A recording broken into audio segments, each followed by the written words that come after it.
ঝড়ে ক্ষতিগ্রস্ত হয়েও সহায়তা থেকে বঞ্চিত ৩ পরিবার। নিয়ামতপুরে ত্রাণ বন্টন নিয়ে প্রশ্ন। আমার এক দেয় না ভাই, দেখো তো নিয়ে দেয়, তুই ভাত রান্নবেন কেন করে?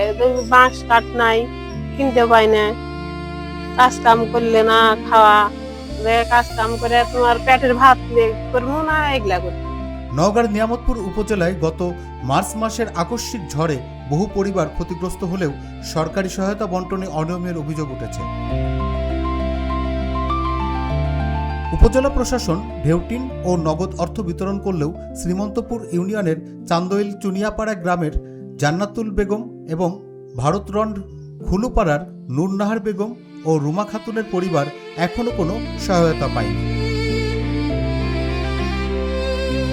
সরজমিনে দেখা যায় জান্নাতুল বেগমের ঘর বিধ্বস্ত হয়ে গেছে, যা এখনো মেরামত করা হয়নি। স্বামী মুসলিম উদ্দিনের সামান্য আয়ের সংসার চালানোই যেখানে কঠিন, সেখানে ঘর পুনর্নির্মাণ অসম্ভব হয়ে পড়েছে। তিনি জানান, ঝড়ে ঘর ভাঙায় তিনি সরকারি কোনো সহযোগিতা পাননি। অন্যদিকে নূরনাহার বেগম ও রুমা খাতুনের পরিবারও দিনমজুরির আয়ে মানবেতর জীবনযাপন করছে। তাদের অভিযোগ, ক্ষতিগ্রস্ত হয়েও তারা ত্রাণ তালিকার বাইরে রয়েছেন। স্থানীয়দের দাবি, ক্ষতিগ্রস্তদের তালিকা প্রণয়ন ও ত্রাণ বিতরণে অসঙ্গতি রয়েছে, ফলে প্রকৃত ভুক্তভোগীরা বঞ্চিত হচ্ছেন।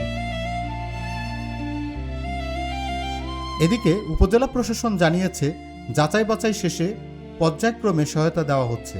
সচেতন মহলের মতে, দ্রুত প্রকৃত ক্ষতিগ্রস্তদের চিহ্নিত করে সহায়তা নিশ্চিত না করলে এসব পরিবার চরম দুর্ভোগে পড়বে। ঘরে ভেঙে গেল, অনুদান পাইলো, হলো লাঠি ঝগড়া লিয়ে না, টিন দিলে আর দিলেও একবার ভেঙে গেছিল পাশি, জায়গা নুড়ে গেছে, যে ঘরের টিন মানে ভাঙ্গা এগুলো নিয়ে গেছে, ঢুকা মারা মারা দিয়ে দিল, এটাও ভাঙ্গা দেখো কোথায় পড়ে গেছে শোনা যায়নি। এটা জরুর ঘরে বাবার ভাঙ্গা ছুড়ে হলো উড়ে যায়, পুরানা পুরানা টাকা হাত দিছে, তাও হলো কে খোঁজই করে না, যে হলো উড়ে গেল ভাঙ্গা গেল। হ্যাঁ।